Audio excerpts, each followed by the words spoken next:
Selamat siang, perkenalkan nama saya Elizabeth Yusnita. Pada kesempatan ini saya akan mempresentasikan hasil tugas sesi 3 Pendidikan Formal dan Informal mata kuliah Studi Komparatif di Sekolah Dasar di berbagai negara. Pada pertanyaan pertama, akan didiskusikan tentang dalam konteks pendidikan dasar di Indonesia, bagaimana perbandingan antara manfaat dan tantangan dari pendidikan formal dan informal. Sebagai guru di pendidikan dasar, bagaimana Anda dapat mengintegrasikan elemen-elemen pendidikan informal ke dalam kurikulum formal untuk meningkatkan keterampilan sosial, kreativitas, dan penerapan pengetahuan dalam kehidupan sehari-hari siswa. Dalam buku BMP 3.6 dalam Undang-Undang Nomor 20 Tahun 2003 tentang Sistem Pendidikan Nasional telah tersirat. Pendidikan itu membentuk dan mengembangkan potensi spiritual, moral, kepribadian, dan akhlak yang mulia. Dalam Undang-Undang Nomor 20 Tahun 2003 tentang Sistem Pendidikan Nasional, pendidikan itu tidak hanya berfokus pada aspek akademik saja, tetapi juga bertujuan untuk membentuk dan mengembangkan potensi peserta didik secara menyeluruh. Pasal-pasal dalam undang-undang ini menegaskan bahwa pendidikan harus mengembangkan aspek spiritual, moral, kepribadian, dan akhlak yang mulia. Hal ini berarti bahwa pendidikan harus membentuk karakter yang kuat sebagai warga negara yang bertanggung jawab. Dalam mencapai tujuan pendidikan nasional, terdapat 3 jalur pendidikan, yaitu formal, informal, dan juga non-formal. Pendidikan formal dalam Undang-Undang Nomor 20 Tahun 2023 Pasal 1 sebagai jalur pendidikan yang terstruktur dan berjenjang yang terdiri atas pendidikan dasar, pendidikan menengah, dan pendidikan tinggi. Dalam BMP 3.17 juga dijelaskan bahwa konsep pendidikan informal yang sudah dikenal di Indonesia dengan pendidikan keluarga yang dikemukakan oleh para ahli dan tokoh pendidikan kita, yaitu Ki Hajar Dewantara. Ki Hajar Dewantara mengemukakan bahwa pendidikan informal dikenal sebagai pendidikan keluarga, merupakan dasar utama dalam pembentukan karakter anak. Menurutnya, keluarga adalah lingkungan pendidikan pertama dan yang utama, berperan dalam menanamkan nilai-nilai moral, budaya, dan sosial sejak dini.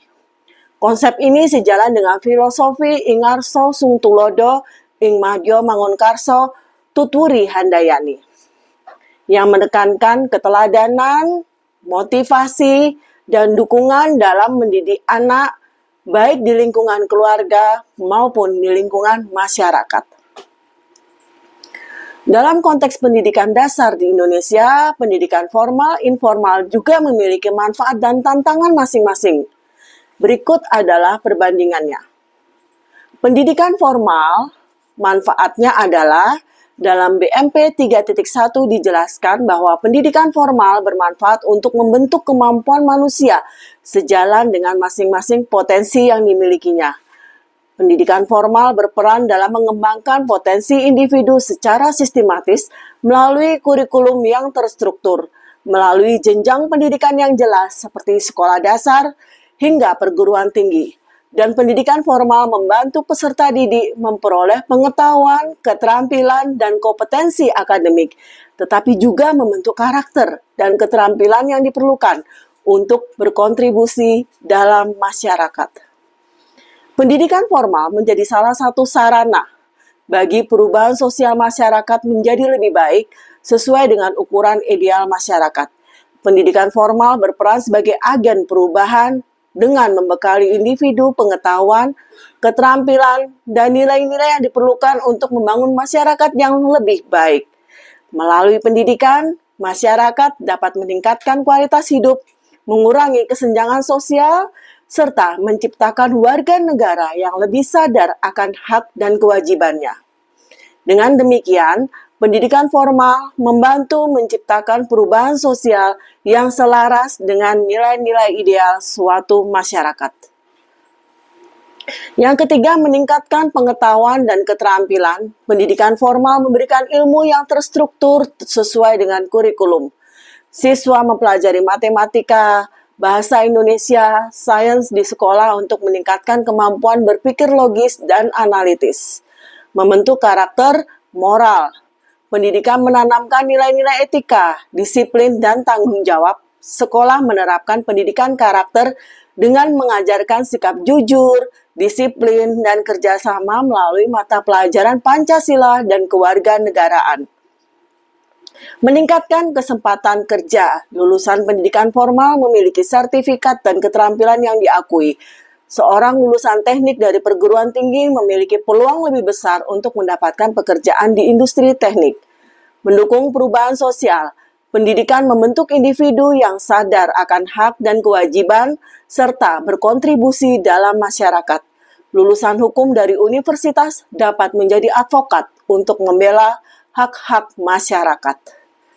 Menjaga kesetaraan dan mobilitas sosial. Pendidikan memberikan kesempatan bagi semua individu untuk meningkatkan taraf hidupnya.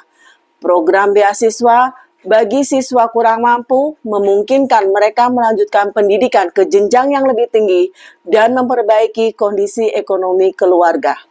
Mempersiapkan warga negara yang baik. Pendidikan membantu individu untuk memahami perannya sebagai masyarakat dan negara. Mata pelajaran PKN mengajarkan siswa tentang demokrasi, hak asasi manusia, dan kewarganegaraan sehingga bisa lebih efektif dalam kegiatan sosial dan politik.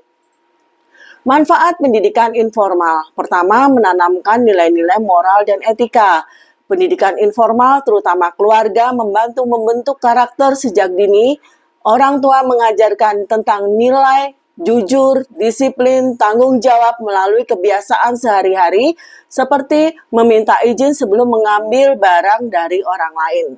Yang kedua, mengembangkan keterampilan. Pendidikan informal membekali individu dengan keterampilan yang berguna bagi kehidupan sehari-hari. Seorang anak belajar memasak dari ibunya dan cara memperbaiki sepeda dari ayahnya. Memperkuat hubungan sosial. Pendidikan informal membantu individu memahami norma sosial dan cara berinteraksi dengan orang lain. Seorang anak belajar tentang sopan santun dan cara menghormati orang yang lebih tua dari interaksi dalam keluarga dan juga masyarakat. Meningkatkan kreativitas dan minat pribadi. Belajar di luar sistem formal membantu seseorang mengembangkan bakat dan minatnya. Seorang yang suka dengan menggambar bisa belajar banyak dari video tutorial atau bimbingan orang tua tanpa harus mengikuti kursus yang formal. Fleksibel dan tidak terbatas oleh kurikulum. Pendidikan informal bisa dilakukan kapan saja dan juga di mana saja tanpa terikat oleh akademik. Seorang kakek mengajarkan ke cucunya cara bertani atau bercerita tentang sejarah keluarga tanpa harus mengikuti jadwal sekolah. Memperkaya pengalaman belajar seumur hidup. Pendidikan informal tidak hanya terbatas pada usia dan juga dapat terus berlanjut sepanjang hidup seseorang. Seorang karyawan belajar bahasa asing melalui aplikasi di ponsel untuk meningkatkan keterampilan kerja. Perbandingan tantangan antara pendidikan formal dan informal. Pendidikan formal di Indonesia mencangkup pendidikan yang terstruktur, mulai dari tingkat dasar hingga tingkat perguruan tinggi. Meski pemerintah telah melakukan berbagai upaya perbaikan, masih terdapat sejumlah tantangan yang signifikan. Tantangan pendidikan formal, pertama, pemerataan akses. Pemerataan akses menjadi salah satu isu yang harus diatasi untuk mengatasi pendidikan berkualitas bagi semua. Di Indonesia terutama, meskipun angka partisipasi sekolah dasar dan menengah cukup tinggi, tetapi kesenjangan akses masih terlihat jelas antara daerah perkotaan dan pedesaan serta antar provinsi. Tantangan dalam pendidikan formal, khususnya pendidikan dasar, itu dapat muncul dari berbagai aspek seperti kurikulum, tenaga kependidikan, sarana dan prasarana, karakteristik peserta didik. Kurikulum yang kurang fleksibel. Kurikulum seringkali menjadi padat dan tidak dapat disesuaikan dengan kebutuhan dan karakteristik siswa. Di sekolah dasar, guru harus bisa menyesuaikan semua materi dalam satu semester dengan kurikulum. Tetapi tidak semua siswa memiliki kecepatan belajar yang sama. Akibatnya ada siswa yang tertinggal karena materi berlanjut tanpa adanya remedial yang memadai. Kesiapan guru dan kompetensi guru. Tidak semua guru memiliki keterampilan dalam menerapkan metode pembelajaran yang inovatif atau berbasis teknologi. Banyak guru belum memenuhi standar kompetensi yang diharapkan. Meskipun sudah program sertifikasi berjalan, efektivitasnya masih perlu ditingkatkan melalui pelatihan berkelanjutan dan peningkatan kualifikasi sangat diperlukan. Dalam pembelajaran berbasis proyek, beberapa guru masih kesulitan untuk mengintegrasikan dalam pembelajaran karena kurang adanya pelatihan. Kesenjangan fasilitas dan infrastruktur. Banyak sekolah daerah terpencil atau kurang berkembang masih menghadapi keterbatasan fasilitas. Di beberapa sekolah dasar di pelosok, masih ada kekurangan buku ajar, kemudian akses internet yang terbatas, bahkan belum memiliki laboratorium sederhana untuk praktek sains. Motivasi dan kedisiplinan peserta didik. Faktor lingkungan seperti kurang adanya dukungan dan juga rendahnya budaya literasi di rumah bisa mempengaruhi semangat belajar siswa. Siswa di sekolah dasar seringkali tidak mengerjakan PR atau kurang tertarik membaca karena di rumah mereka lebih sering bermain gadget dan tanpa pengawasan yang baik dari orang tua. Evaluasi pembelajaran yang kurang beragam. Penilaian seringkali berfokus pada ujian tertulis tanpa mempertimbangkan kecerdasan majemuk siswa, sehingga siswa yang memiliki kecerdasan kinestetik lebih tinggi mengalami kesulitan dalam ujian tertulis. Padahal ia sangat baik dalam tugas praktek seperti membuat model ataupun presentasi. Tantangan dalam mengembangkan karakter dan nilai-nilai moral. Selain aspek akademik, peserta didik harus membentuk juga karakter siswa melalui nilai-nilai Pancasila dan norma sosial. Banyak siswa lebih mudah terpengaruh oleh konten negatif dari media sosial sehingga guru harus berusaha keras dalam menanamkan nilai sopan santun dan gotong royong di kelas. Tantangan-tantangan ini memerlukan inovasi dalam pengajaran, dukungan dari berbagai pihak, serta adaptasi terhadap perkembangan zaman, agar pendidikan dasar dapat berjalan efektif dan inklusif. Kemudian tantangan dari pendidikan informal. Pendidikan informal mencangkup segala bentuk pembelajaran yang terjadi di luar jalur formal, seperti kursus, pelatihan, dan program komunitas. Pendidikan formal di Indonesia menawarkan fleksibilitas dalam belajar, namun kadang kualitas dan aksesibilitasnya bervariasi. Di daerah perkotaan, kursus dan pelatihan itu cukup banyak tersedia. Beragam seperti teknologi informasi, bahasa, dan keterampilan kerja. Tapi di pedesaan, pendidikan informal itu masih sangat terbatas. Contohnya mengenai variasi kualitas dan aksesibilitas dalam pendidikan formal di Indonesia. Di perkotaan, aksesnya lebih luas dan lebih banyak seperti di kota Jakarta. Remaja mungkin dengan mudah mengikuti kursus coding atau desain grafis, mau baik online maupun offline, dan tersedia banyak pelatihan.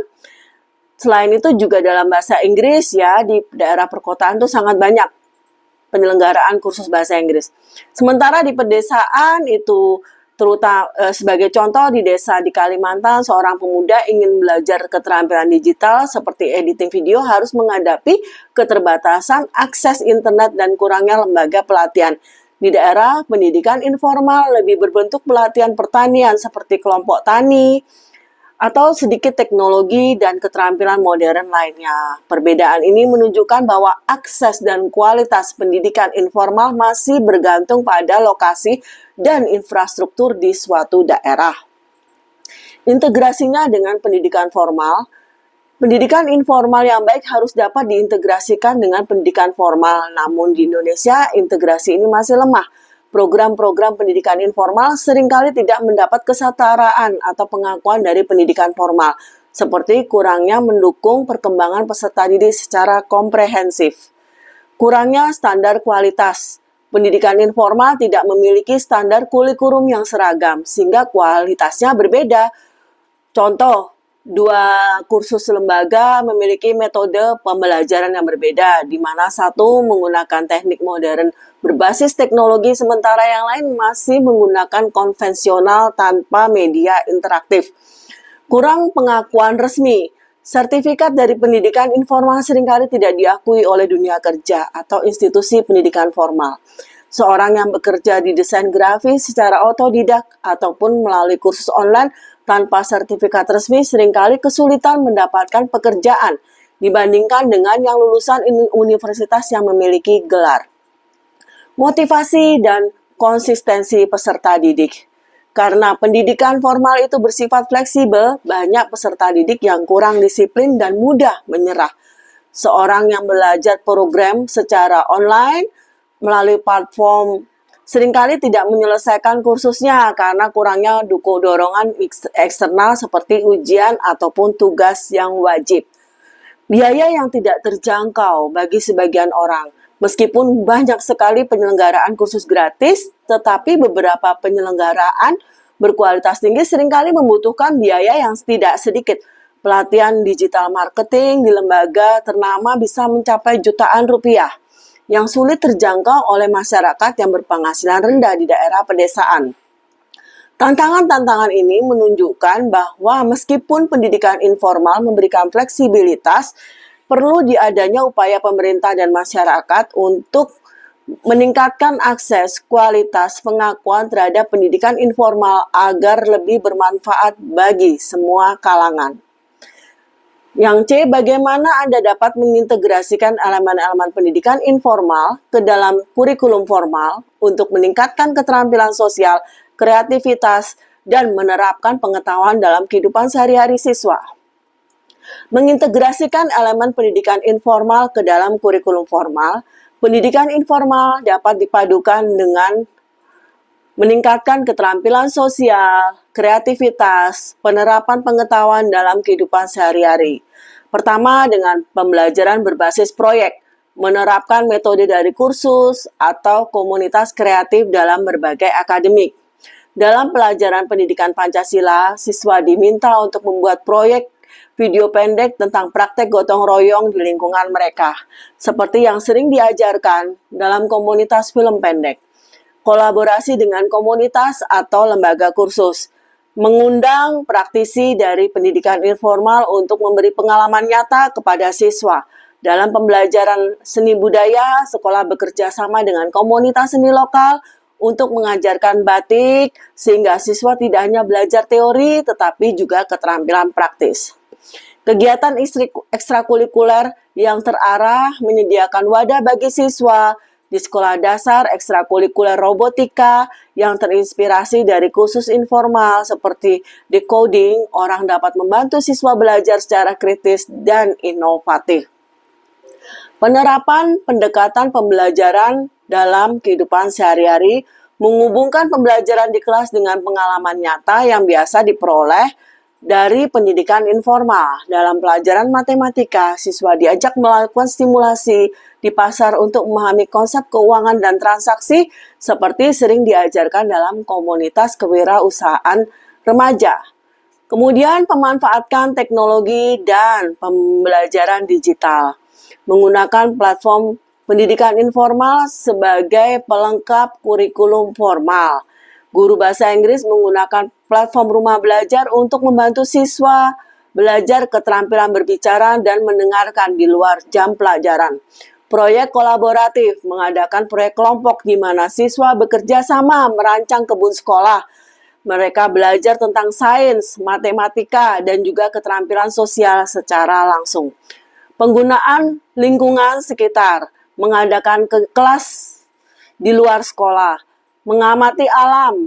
Kemudian siswa dapat belajar tentang flora dan fauna, serta mengembangkan rasa tanggung jawab terhadap lingkungan. Pembelajaran berbasis masalah, mengajukan masalah nyata yang dihadapi komunitas lokal seperti sampah plastik, siswa dapat menciptakan dan merancang solusi yang melatih keterampilan berpikir kritis dan kreatif. Keterampilan orang tua dan komunitas, mengadakan hari terbuka di mana orang tua dan anggota komunitas dapat datang untuk berbagi keahlian mereka. Misalnya seorang koki mengajarkan ke siswa tentang gizi dan makanan sehat. Pembelajaran dari pengalaman, mengorganisir kunjungan ke pabrik atau institusi lokal. Siswa dapat melihat penerapan pengetahuan yang mereka pelajari di kelas dalam konteks dunia nyata. Refleksi dan diskusi. Setelah setiap kegiatan diadakan refleksi di mana siswa dapat mendiskusikan apa yang mereka pelajari dan bagaimana mereka dapat menerapkan keterampilan itu dalam kehidupan sehari-hari. Dengan mengintegrasikan elemen pendidikan formal ini, kurikulum formal dapat menjadi lebih relevan dan menarik, membantu siswa mengembangkan keterampilan yang penting untuk kehidupan mereka di luar sekolah, meningkatkan kreativitas agar lebih mampu dalam menghadapi tantangan di dunia. Pertanyaan nomor 2, pendidikan formal, informal memiliki peran yang signifikan dalam pembentukan karakter dan keterampilan siswa di pendidikan dasar. Namun di Indonesia masih banyak anak-anak mengalami kesenjangan terhadap aspek pendidikan formal. Sebagai guru, bagaimana Anda dapat berperan mengatasi tantangan ini? Terutama siswa yang mungkin memiliki keterbatasan akses terhadap pendidikan formal. Bagaimana pendekatan Anda untuk memastikan bahwa pendidikan informal juga dapat memberikan kontribusi positif bagi perkembangan mereka? Peran yang saya lakukan untuk mengatasi keterbatasan akses terhadap pendidikan formal sebagai guru, ada beberapa cara yang akan saya lakukan untuk mengatasi keterbatasan akses di pendidikan formal. Pertama, menyediakan pembelajaran yang fleksibel dan inklusif. Memastikan bahwa semua siswa, termasuk mereka yang sering absen dalam keterbatasan ekonomi atau geografis, tetap mendapatkan akses materi pembelajaran. Di sekolah saya, guru dapat membuat buku saku atau model pembelajaran sederhana yang bisa dibawa pulang oleh siswa untuk belajar secara mandiri jika mereka tidak bisa hadir di sekolah tiap hari.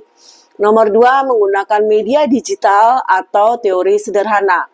Memanfaatkan platform online dan teknologi yang mudah diakses untuk mendukung pembelajaran. Jika akses internet terbatas, guru bisa membuat grup WhatsApp dan menggunakan platform rumah belajar untuk membagikan dan tugas kepada siswa yang tidak bisa hadir di dalam kelas. Mengadakan kelas tambahan atau pendampingan belajar. Memberikan waktu tambahan untuk siswa yang kesulitan mengejar materi akibat keterbatasan akses. Di sekolah dasar, guru dapat juga membuat kelas remedial dan sesi belajar kelompok di luar jam sekolah bagi siswa yang mengalami ketinggalan dalam membaca dan berhitung. Kemudian bisa juga mengadakan kelas tambahan dan pendampingan pembelajaran. Memberikan waktu tambahan untuk siswa yang kesulitan mengejar materi karena terbatasnya akses. Di sekolah dasar, guru bisa membuat remedia atau sesi belajar kelompok di luar jam sekolah bagi siswa yang mengalami ketinggalan dalam membaca dan berhitung. Membangun kemitraan dengan masyarakat dan lingkungan informal. Bekerja sama dengan komunitas, perpustakaan desa, atau lembaga informal untuk memberikan akses tambahan kepada siswa. Guru bisa bekerja sama dengan rumah baca atau taman bacaan setempat agar siswa yang tidak memiliki buku di rumah bisa membaca atau belajar di sekolah. Menanamkan pembelajaran kontekstual dan berbasis kearifan lokal untuk siswa melalui pengalaman yang relevan dengan lingkungan mereka. Di daerah pertanian, guru bisa menggunakan konsep matematika dengan menggunakan contoh hasil panen atau mengajarkan sains dengan eksperimen sederhana yang bisa digunakan bahan-bahan yang ada di sekitar. Meningkatkan kesadaran dan kolaborasi dengan orang tua. Mengedukasi orang tua tentang pentingnya pendidikan dan bagaimana mereka bisa mendukung anak-anak belajar di rumah. Guru dapat mengadakan pertemuan dengan orang tua secara berkala untuk memberikan saran serta cara membantu anak belajar di rumah. Meskipun tanpa akses ke buku atau teknologi canggih, sebagai guru, ada beberapa cara untuk mengatasi tantangan kesenjangan akses terhadap pendidikan formal, terutama bagi siswa di pendidikan dasar yang mengalami keterbatasan. Kemudian pengembangan program belajar alternatif. Membuat program belajar di sekolah, siswa tidak hanya menghadiri sekolah secara reguler, misalnya mengadakan tambahan di sore hari di komunitasnya dengan fokus mata pelajaran yang mereka butuhkan. Kegiatan atau kunjungan ke rumah, melakukan kunjungan ke rumah orang tua siswa yang menghadapi kesulitan akses. Dalam kunjungan ini, guru dapat memberikan dukungan, bimbingan, dan materi secara bertahap. Kemudian bisa juga dilakukan dengan kemitraan dengan komunitas, bekerja sama dengan organisasi atau kelompok komunitas untuk menyelenggarakan program pendidikan formal.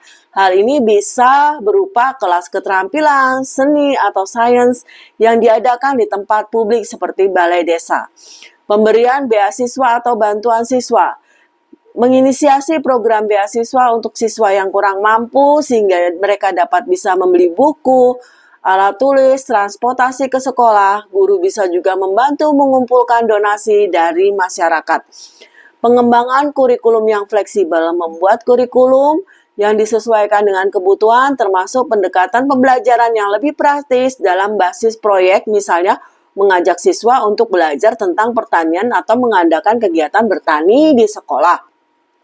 Pelibatan orang tua dan keluarga, mengadakan pertemuan rutin dengan orang tua untuk membahas pentingnya pendidikan dan cara-cara mereka bagaimana dapat mendukung siswa yang ada di rumah, serta memberikan informasi terhadap sumber belajar yang tersedia.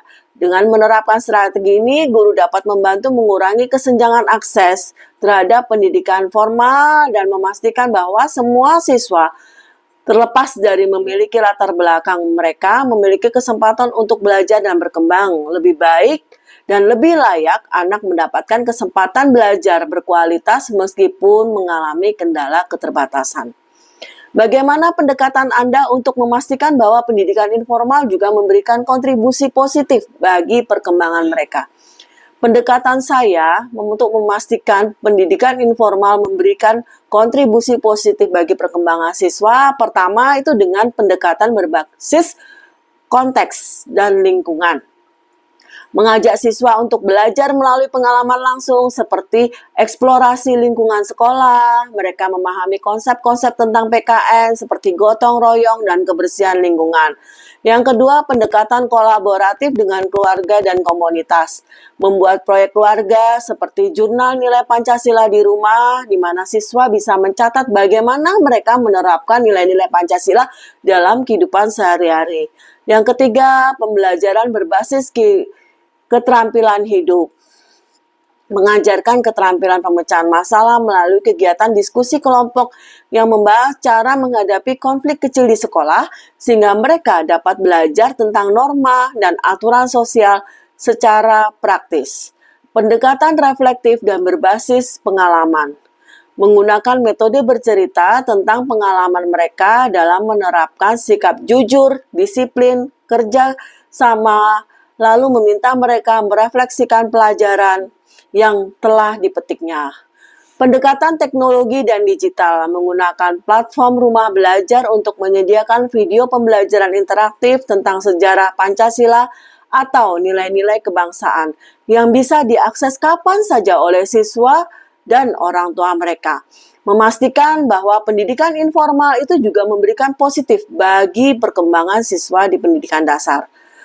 Beberapa pendekatan dapat diterapkan. Pendidikan informal seperti pembelajaran di rumah, komunitas, atau lingkungan sekitar dapat memberikan kontribusi positif bagi perkembangan pendidikan dasar dengan pendekatan yang mengintegrasikan pengalaman nyata, interaksi sosial, dan pembelajaran berbasis keterampilan hidup. Kemudian, pembelajaran berbasis pengalaman. Anak-anak belajar lebih efektif melalui pengalaman langsung. Kegiatan bertani atau berkebun, anak-anak belajar sains, fotosintesis, ekosistem, tanggung jawab, dan juga ketekunan. Kunjungan ke pasar tradisional. Mereka dapat belajar konsep ekonomi seperti jual beli, negosiasi, atau tentang nilai mata uang asing. Pendidikan karakter melalui interaksi sosial. Pendidikan informal bisa menjadi sarana membangun karakter anak, terutama dalam menanamkan nilai-nilai Pancasila, gotong royong membersihkan lingkungan, dan juga mengajarkan kebersamaan dan kepedulian terhadap sesama, bermain peran tradisional, anak belajar kerjasama, kemudian kejujuran dan sportivitas. Memanfaatkan teknologi dan sumber daya lokal.